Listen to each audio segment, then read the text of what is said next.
Hello, everybody. This is Dr. Narissa Bauer with Let's Talk Kids Health. So I'm going to introduce my guest, and then I'm going to bring him on, and I'm going to just let you guys know that we were having a little technical difficulty, so hopefully we will be able to get connected. But I wanted to introduce you. Tonight we're doing our book club for February. As you know, if you've been reading along, hopefully you're here. So when you get on, please make sure to say hello.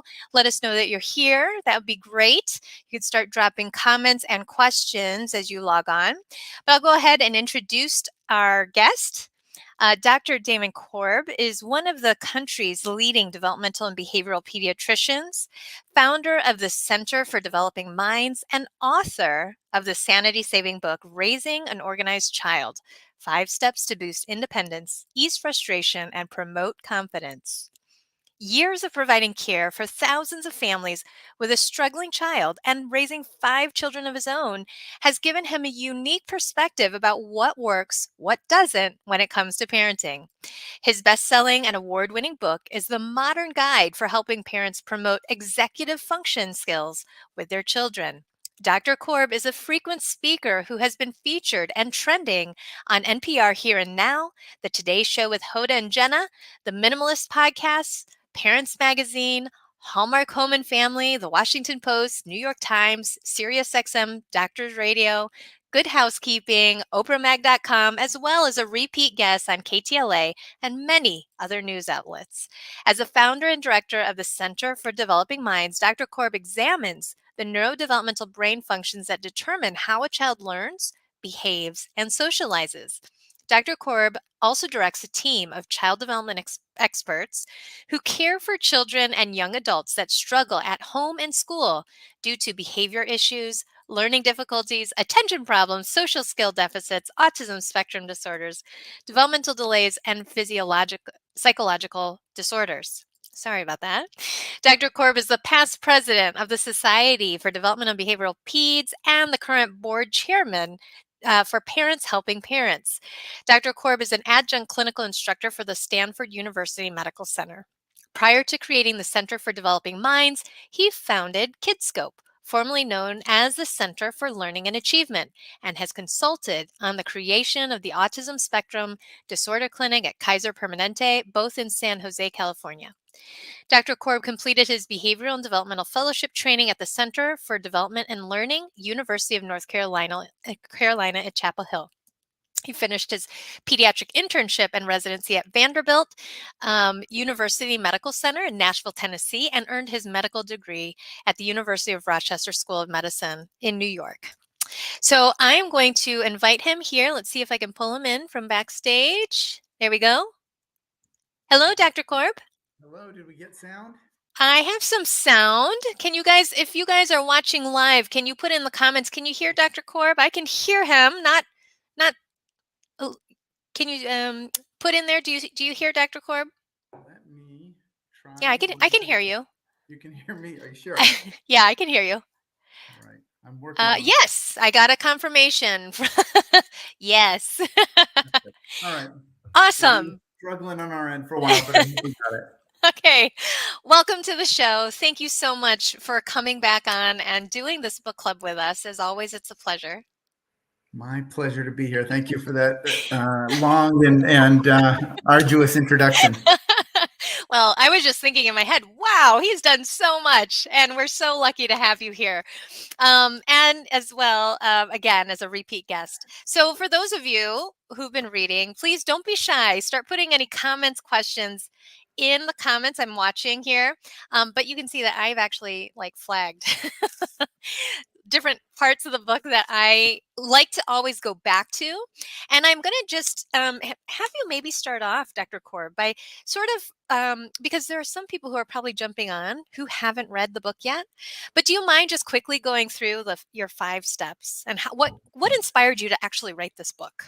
So, I think the inspiration came from, I see all kinds of families. I see kids with fetal alcohol syndrome, and kids with autism, and kids with learning disabilities, and kids with ADHD, and kids with oppositional behavior. But it seemed like no matter what they presented with, the main concern was their executive functions. That's what was troubling parents, was that they either couldn't clean up their room, or they couldn't get ready on time, or they didn't know how to be flexible, or they had meltdowns, and it was always related to their executive functions. So I wrote this book in chronological order, the things you can do for infants, for toddlers, for preschoolers, for school-age kids, with the intent of showing that there's really the same 5 things that you do throughout parenting to help build your child's executive functions. And those 5 things are: 1, be consistent. And by the way, when I say be consistent in any of these stages, you modify how you do that for each age progressively to meet the needs of your child. But you be consistent, you introduce order, you give everything a place, you practice forward thinking, and you promote problem solving. Mm-hmm. And those are the 5 things that are universally important for building a child's executive functions. Yeah. I mean, so, one of the things that I love about this book, and one of the things that when I was reading it for the first time, I thought, oh, if only I was reading this years ago when my kids were a little younger, because I could have used these then. And I think that's one of the themes that came out when our readers were reading this. And I'm going to just share a quote from another reader. If you're on here, Kathy, please comment. But I thought it was really interesting because she said to me that, giving everything a location and starting that young, she wished she had done that. That was one of the things. She says she does that with her own things, but didn't necessarily introduce it explicitly to her son when he was young. He still struggles with this as a teenager, even though everything has a place now. And the same thing for like introducing forward thinking and perspective taking. So one of the things that, I've heard that comment before. Yes. That's not the only parent who said that. And the last thing I wanted to do is to make parents feel guilty about missing opportunities. Really what I wanted to do is to show it's not just the age of your child that's important. It's where your child's at developmentally. So I wanted to show what is age appropriate, so that parents could say, okay, maybe I shouldn't be treating my 14-year-old like a 14-year-old because they have the executive functions of a 9-year-old. And that's where I should start and be pushing them forward in order to meet my child's needs. That is so true. That is so true. And I think that's a good reminder, because we often talk about, and we know that kids or individuals, especially with attention deficit hyperactivity disorder, they have lagging skills in this arena. So there's still hope. That part of the brain keeps growing until you're like 25. So there's still hope. Yes. So again, as you're tuning in, I'm seeing a lot of you tune in right now. Please let us know that you're here. Put in your comments, say hello, put in your questions. That would be great. One of the things, though, that I think, when I was looking through comments through the month from our readers, one of the readers actually talked about the 10-1 rule when you talked about that in the book, giving 10 positives for 1 negative. And, she reflected on the fact that she has really, really worked with this at the suggestion of her therapist, working with her kiddo with ADHD. And really, it's turned out to work out well, because it helps them, everybody, focus on what he's doing right. They also pull him aside to role model, which gives extra opportunities to reinforce what he's doing right throughout the day. And it's helped them turn around really stubborn problems, and behaviors and challenges that they experience. However, she did say, ironically, she's realized that because of this, she's not good at doing this at all with her neurotypical child. And that, he was seeking a lot of reassurance. Do you have any reflections on that? First of all, there's so many different ways that you can compliment your child. It can be just a little wink when they say something nice.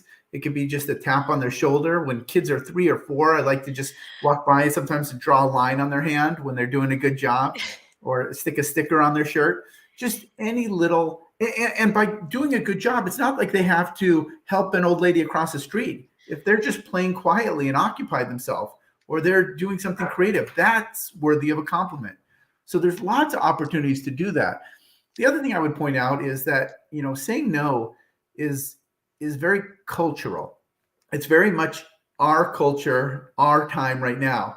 I think our parents, less so than us, kind of let us do our stuff, but we are shaping our kids constantly. No, don't do that. Do your homework now. Do this. And we get in the habit of 60, 70 corrections in an hour. And it's, when you sit back and reflect on it, it's almost embarrassing how much we do it, because kids really need the opportunity to explore and experience and make mistakes and learn from them. And if we always help them do the right thing, they don't learn as well. Mm-hmm. Yeah, I mean, I think that's really important to note because, sometimes some parents, we all want our kids to thrive, and yet it's really hard when your child for the 10th time has left their homework at home, and then you're like, oh, now I've got to rush it to school, right? And at some point, they do need to learn consequences. So how do you balance that when you're talking and counseling families? Like, how do you help them learn from their mistakes, but then yet not fail? Well, I think part of the fear of failure is not really your child, it's your own personal concern. I tell a story in the book about my neighbor who you got a call at lunchtime, and from over the loudspeaker saying you need to come to the office. And I ran into him later and I said, "Ooh, you got in trouble. What happened?" And he said, "I forgot to take the trash out this morning. So my mom made me walk home about a mile, take the trash out, and then walk back to school." And then he got in trouble for, being late to school. Mm-hmm. That's natural consequences. And we're so worried about our kids getting in trouble or having problems, but that's all right. We still love our kids. They make mistakes, and they have to pay for them with their own natural consequences. Yeah. I mean, I think that's one of the things that as parents, you're right. I mean, I think some of it is like, we have to also kind of, some of my parents also say, gosh, it's like you don't want them to do that. You feel bad, or it's a reflection sometimes Mm-hmm. of. They feel like it's a reflection. Really, Yes, they feel like it's a reflection. Yes. Yeah. Yeah. and if it is a reflection, it's reflecting imperfection. We're all imperfect, Oh, right? And so my kid's going to be imperfect sometimes, and that's okay. I'm all right with that. I And love that. letting your child Yes. know that that's okay is a huge relief to a child. Yes. Yeah, that is true. And I love that you just said that out loud. How many of you are just so thankful that you just said that? And then another thing too is this discussion we had in the parent discussion group was about creativity and boredom. It's Mm-hmm, mm-hmm. hard in this day and age to allow our kids to be bored. So I read through some of the comments that Yes. parents had put on in your group, and one of the things I wanted to find is being organized is not the only disorganized is not the only cause of boredom, but it is a big one. Mm-hmm. People are bored because either they can't think of something to do, or they're not getting rewards internally for what they're doing. So some people who aren't getting those rewards, everything just feels boring, and that's not an organizational issue as much as a dopamine issue and a reward system that we need to help kids out with.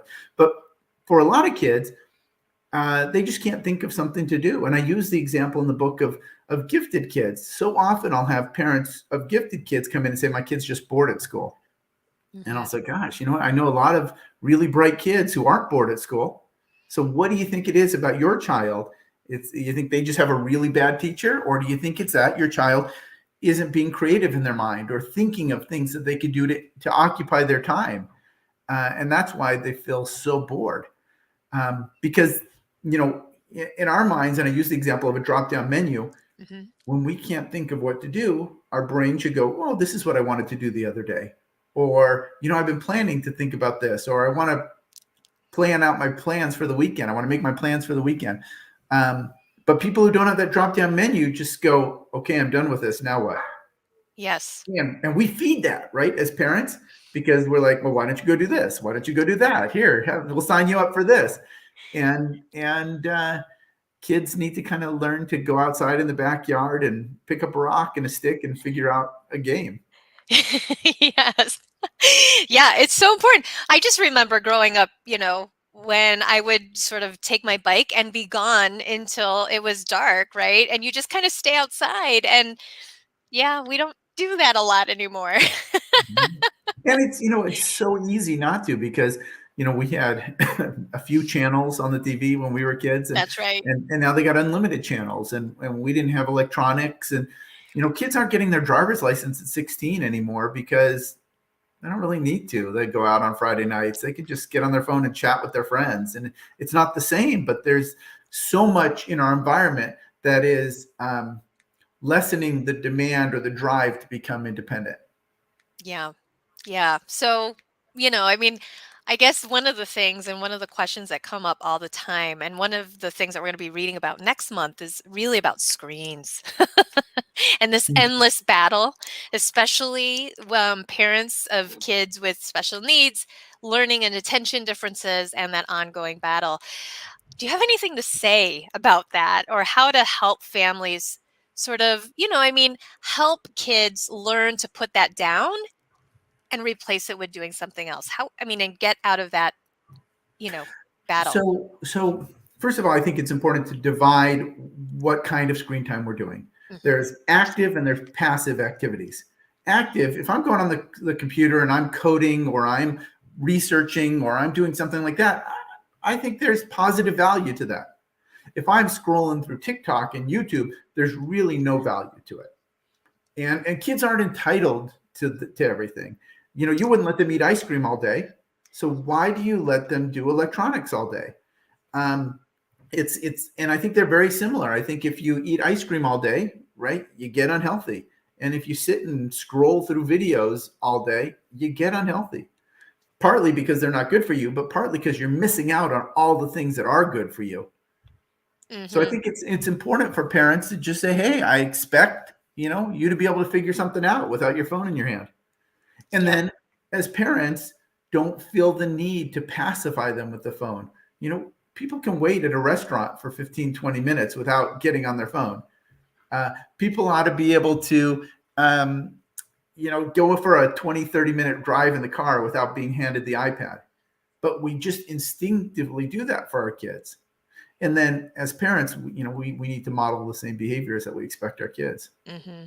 Yeah, it's a tricky one. And, I just did a Teach Me ADHD class with my detectives. We talked about hyperfocus, and we had this discussion about that not all screen time is bad, but I want you to start thinking about what it is that you like about it and what is it that you're getting out of it when you do use screens Mm-hmm, for non-school activities, mm-hmm. right? And start reflecting on that, because there's that need for balance there too. But yeah, that's a really important concept. I think, though, sometimes some parents feel that it's really hard when kids have struggles with executive function, and yet, when we're not allowing them to sort of practice because they're so hyper focused on screens and things like this, Mm-hmm, it's mm-hmm. really challenging.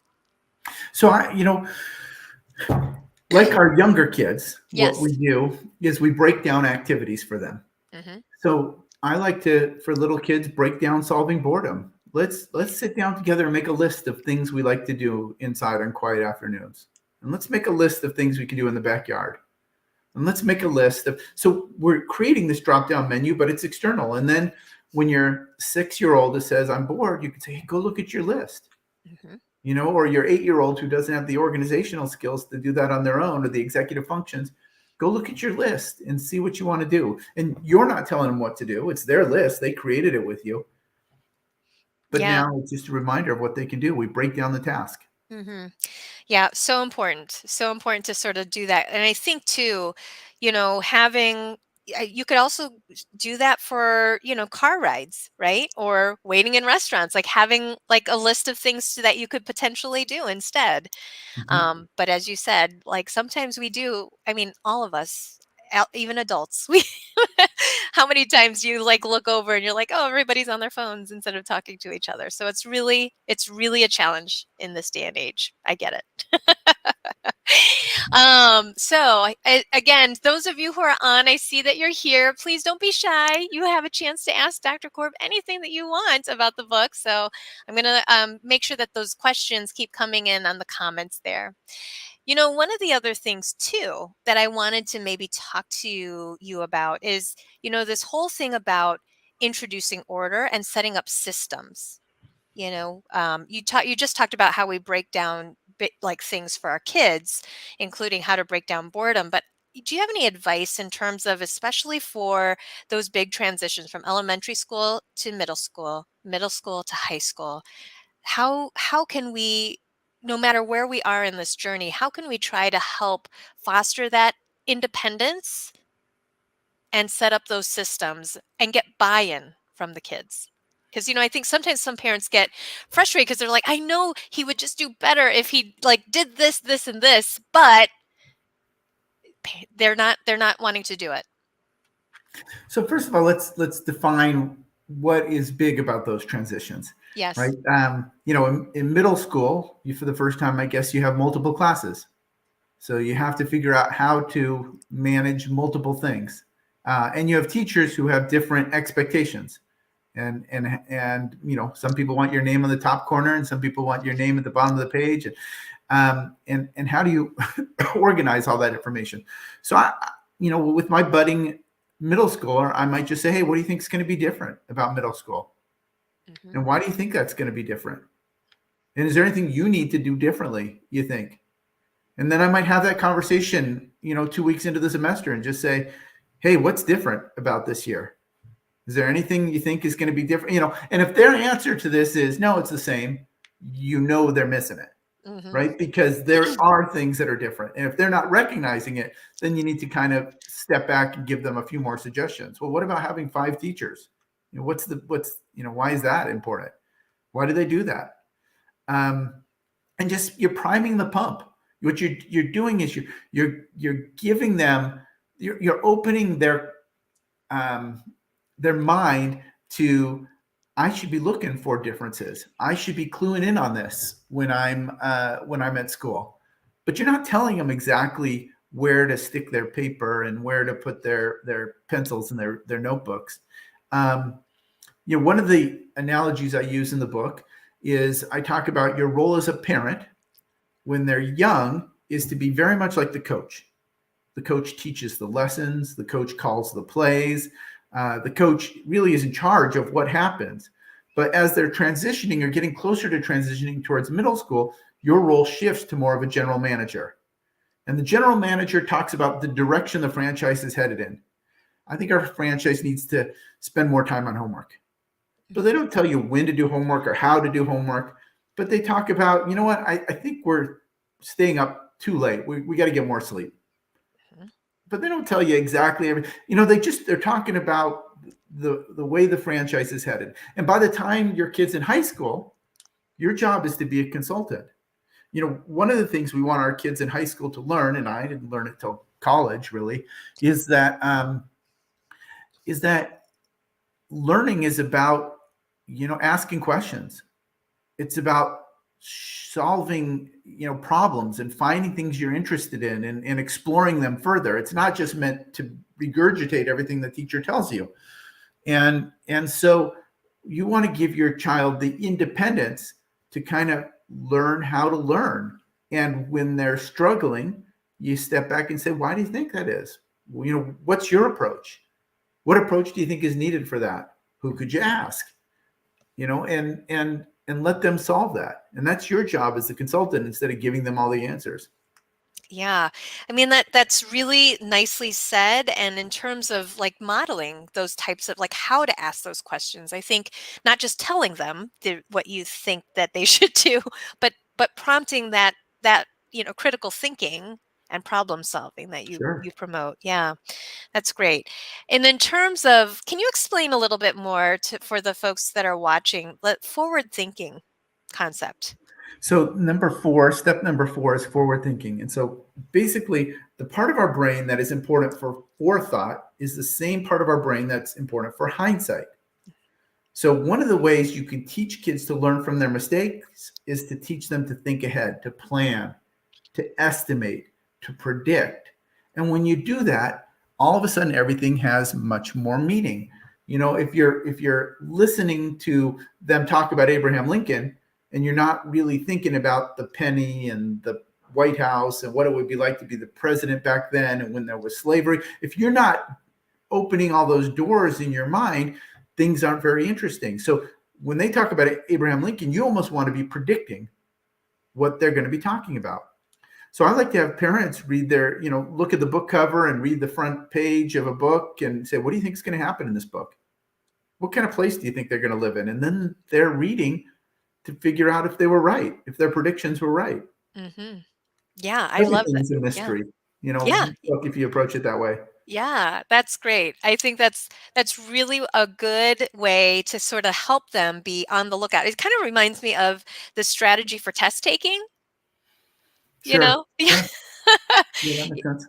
Yeah. Yeah. So jumping down, reading kind of the different choices, and then being able to kind of think through as you're reading the whole passage. Okay, how does this relate to all of that? So And why are they asking me this question? What do you think they think? Why do they want me to know what's important here? yeah. Because usually the most important answer is the one that really is important. Yeah. Yeah. In medical school, that's the one that could save a life. That's right. That's right. So, I think a couple other things too, in this book is just, because a lot of times as parents, when you're just raising your infant, you might not be thinking a lot about this. You're just trying to think about, keeping the baby fed, diapering, getting some sleep, right? I guess this is, if you had to tell a new parent and you're giving them this book, right? What would you suggest is like the top couple things? I know that there's the 5 steps and there's only 5, but if you're telling a new mom, like what are some of the things that you just want them to sort of be thinking about as they approach their new journey? So the first thing is you just really want to get to know your child. Yeah. What is your child's needs? If they're hungry, you want to be able to tell that cry. It's the hunger cry, and you want to feed them. And if they're tired, you help them go to sleep. And if they've got gas, you burp them. And those little things that we do are actually showing a cause and effect relationship. When your baby is sending this message, you're responding that way. So you're teaching the very beginning of organization just by listening to your child and meeting their needs. Mm-hmm. Yeah. I remember a year ago when we had this discussion, because it was a year ago when I had you on the show.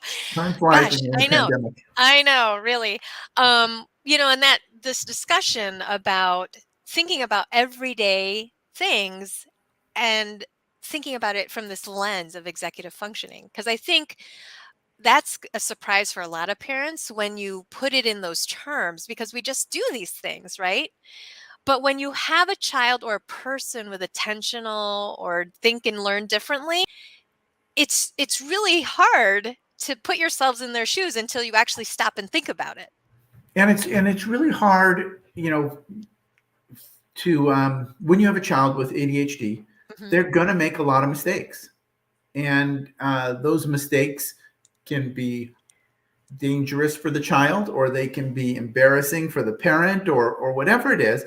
And it's so easy to get in the habit of doing everything for their child to head off the mistakes, Mm-hmm. the arguments, the behaviors. And the reality is there is a balance that needs to be made there. You need to be able to direct your child, but also show them that you're okay with them making some mistakes here and there. Mm-hmm. As long as we get to bed, Yeah. and we're healthy and we're eating. And That's right. That's right. So I have a comment here. I'm going to read it out loud, but I'll put it up. Thank you. So I have a kiddo recently diagnosed with ADHD that thrives with order, organization, structure. And when other kids don't follow rules, he struggles and has a hard time letting that go. Any particular advice for how to handle that? Because it often leads to him getting into some trouble at school. He's in kindergarten. And because it leads to misbehavior in him. Yeah, I think there's a couple different processes that go on. There's, the ADHD, hyper impulsive symptoms and disorganized thinking that really responds to structure. Mhm. But often we see anxiety in these kids too. And the biggest cause of anxiety that I encounter, and I'm guessing it's the same with you, Narissa, is that kids who have difficulty shifting their cognitive set, meaning they're on mental channel, this is going to happen. And if it doesn't happen that way, somebody tries to change their channel, it's really frustrating. Mhm. And so that inflexibility that they have creates anxiety.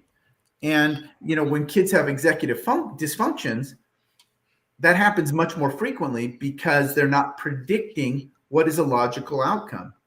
Well, it's 6:00. Mom's going to tell me to turn the TV off and come to dinner.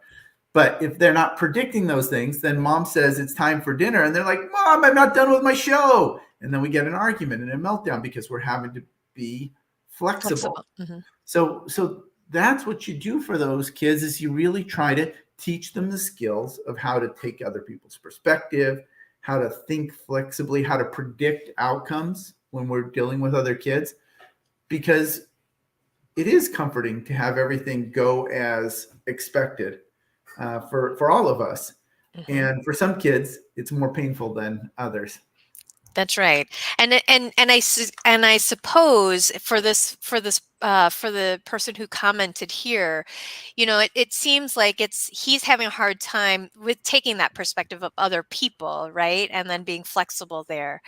Do you have any sort of advice in terms of for this particular person, in terms of being able to not only cultivate this in her child, but also communicate to the teacher and partner with the teacher, because it seems like this is happening at school? So I think children like this often do better in one-on-one play dates than they do with groups because there's a lot more, opportunity for unpredictability when you're with a group. So giving them opportunities to be successful and then gradually branch out. Maybe their group is a team where, the coach is kind of directing the plan and they just follow directions as opposed to go out and play with the 12 kids in the neighborhood. So we build those skills. And, I think anytime you explain to a teacher what's going on, not the labels, but what's going on. My child has difficulty learning how to be flexible. And when I try to make him be too flexible, he sometimes melts down. But I know I need to make him be a little more flexible. So how can we work on, that independence and that flexibility gradually, both at home and at school? Mm-hmm. The Yeah. description is so much more valuable, I think, when you're talking to a teacher than the label. Yeah. I mean, thank you for saying that, because I know that, oftentimes with kids and the diagnoses, it can go both ways. I mean, I think parents really sometimes don't like the label, but then yet it also helps communicate to the team kind of what's expected. But then, so all of these different reasons for that. But I like that you said, the description there and describing what you're seeing at home, and then really trying to help and get some buy-in from the teacher too. So hopefully that was helpful. I'm sorry, I'm not sure who put that comment there because it just says Facebook user. So sorry about that.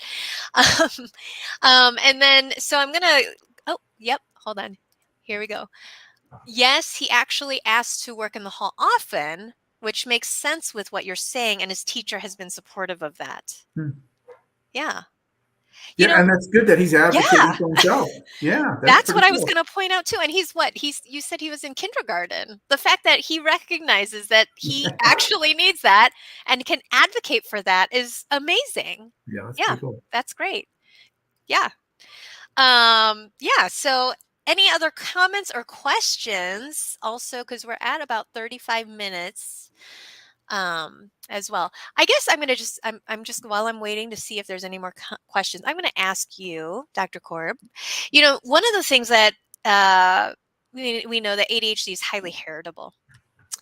What kind of advice do you have for parents who themselves are struggling with some of these, and then being able to then implement it for their child or with their child? Do Do you have any advice for Boy, I adults? have all kinds of things to say. And Okay. I want to circle back to, I know you teach your classes on ADHD, and I'd love to hear about where you see the role of executive functions when you're talking about ADHD. But let's see, what was your question again? Now I distracted myself. There's my working memory. Give me 2 words I to. can repeat it. So for adults who themselves struggle Got with it. Okay, I'm yep, back. okay. Thank you. All I needed was the word adult. There we go. Yes. So, yeah, it's absolutely really common that I'll treat a child and the parents will see the tremendous improvement and they'll say, "Oh my gosh, Dr. Korb, can you treat me?" And when I see adults get treated, I mean, I'll have adults say things like, "You know what? I haven't cleaned my garage in 8 years, and as soon as we worked on this or we got treatment, all of a sudden my garage is clean." They become so much more productive, even though they're getting by and they've lived their life and they're doing okay. It's amazing the difference that successful treatment can bring for someone. But I think the gist of your question is, what if I have executive function skills myself, and how do I teach my child to have executive functions if I I keep can't. losing my Yes. keys I'm always late for everything? And I think there's 2 answers there. The first answer is, we've all got strengths and weaknesses. You may be spatially disorganized. I can't find my things. My house is messy, but really sequentially organized. I mean, you may be very good at time management and planning things out. And so you impart those things. You may be very good at predicting outcomes, predicting social outcomes, and predicting situations. And you teach your kids how to do those things. So you play into your strengths. Mm-hmm. The second part of that is showing them that you value organization is really important. Even if you're not good at it, gosh, I'm going to try a new calendar because this week I really, really want to get my organization down right. I'm going to make lots of lists and I'm going to post them on the refrigerator because I really want to make my organization work. And I think, your child may have skills that you don't have. And if you show them how important organization is as they get older, they may develop skills and abilities that you weren't able to teach them. Mm-hmm. Yeah, I love that. I mean, and again, thanks for pointing that out, because across the board, there's different executive functions, but it doesn't mean that when a child has ADHD that they're going to be all down or they're all up. I mean, we all have our individual strengths and weaknesses, as you point out.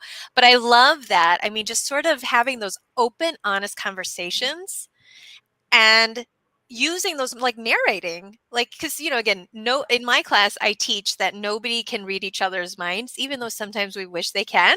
And Mhm. so in my class, we're all detectives. We're sort of looking for clues and learning along the way how ADHD affects us and what the things that we struggle with, and then coming together to problem solve, like, okay, what systems can we do, what can we try, how are we going to do this, how to make things visual, and how can we build these systems so it's in place, and then try it out, right? Good. It's all Um, problem solving. it is. It's all problem solving.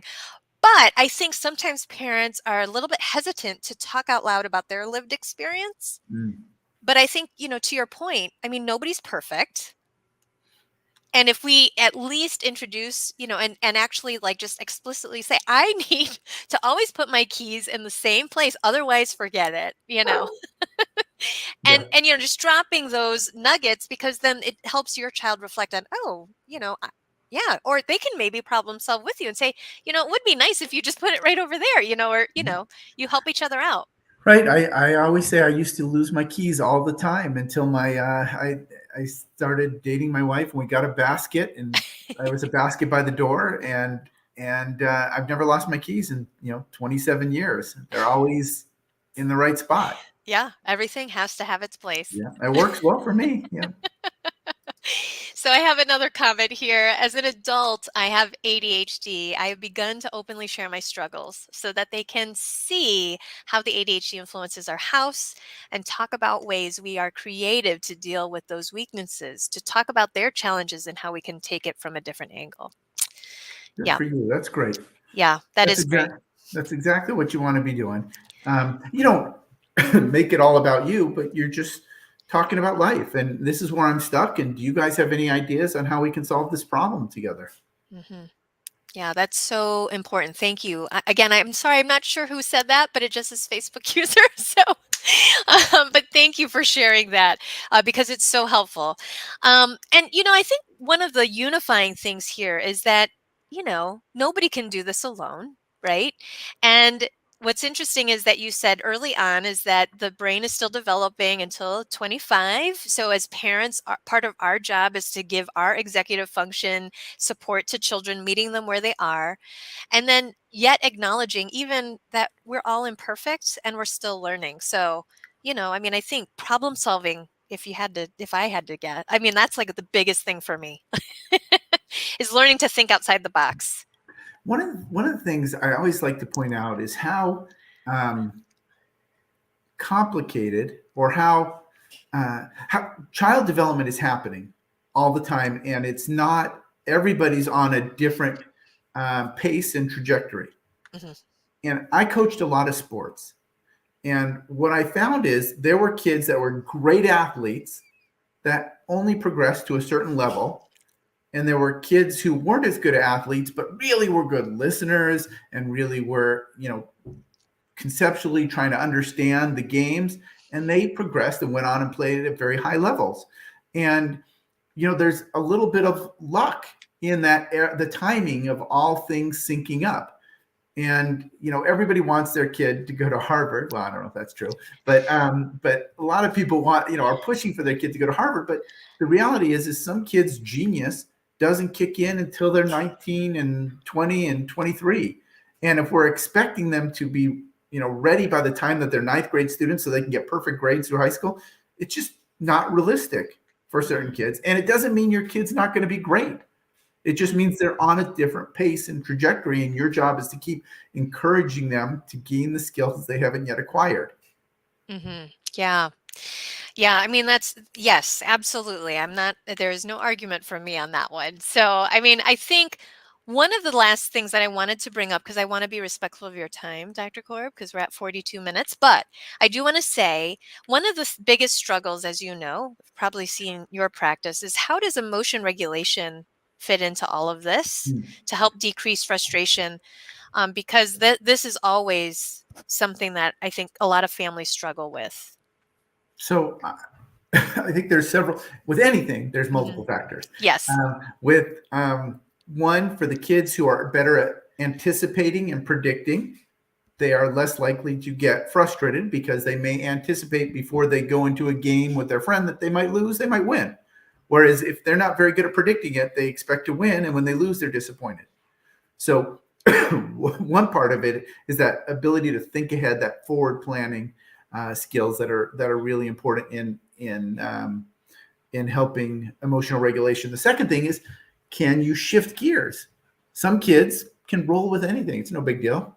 That's not a big deal. I lost or whatever. Sometimes kids with ADHD get really good at this because they make so many little mistakes that they're like, yeah, no, I made another mistake. It's not a big deal. And people who can't identify with ADHD are like, oh my gosh, I made a mistake. It's the end of the world. And so in some ways, ADHD can be predictive for some kids, but for kids who have ADHD and anxiety, then they're in trouble because all those mistakes add up to frustration for them. And then the last part is kids with ADHD have impulse control problems. Mm-hmm. Their filter doesn't work. We all have bad thoughts. I have bad thoughts. You have bad thoughts, but we catch them. We don't let them out. But when your filter is leaky, everything floods. And that's the same for your emotions too. Kids with a leaky filter get overly happy, overly excited, overly sad, overly angry, overly intense, because that just hasn't matured yet. And so we have to externally help them until that filter matures. I was going to ask, so there is hope. It keeps growing until they're 25, 28. That part of the brain keeps growing. Yeah. Well, for those of you still on and watching, if you have any other last minute questions or comments, but we're going to probably wrap it up since it's getting late. So thank you for those of you who participated and sent in some comments and questions. I hope you guys enjoyed reading this book. Obviously, it's great. It's a great resource. And again, because of the way it's written, you can always go back to it because it's those 5 simple steps, right? Somebody said here, I love that quote, leaky filter. Thank you for sharing. I Thank know. you. Thank you for reading the book too. I appreciate it. Thank you for sharing it. Every time I read it, I feel very proud of what's there, because it really, really, really has to do with what my patients are dealing with every single day. And so I've tried to make it as basic and simple as possible. But I know parenting's not simple. No, it's not. But, I think this is a great and valuable resource and should be on everybody's parenting bookshelf. So thank you so much Thank for you very much. contributing to that. So just one quick reminder, just for those of you who've been watching, my Teach Me ADHD course, we just wrapped up tonight with 2 classes. We have one more tomorrow night with my January cohort, and we are getting ready to open agency doors again, opening March 3rd. So join the wait list. You'll get the advanced registration top secret instructions on how to get in. And then registration runs until March 13th. Classes start the week of March 20th. So I hope to welcome some of you into the All Deeds Help Detective Agency. And until then, next time, please just make sure to keep reading, keep listening, keep growing together. And thank you so much. Have a good night. Oh, hold on. There's one more question and comment. Oh, somebody said, thank you. It's really helpful information in your book. Simple enough to actually start putting into practice. Super. Isn't that great? Well, thank you very much for having me here. Yes, thank you so much. We'll see you guys again. Thanks. Good night.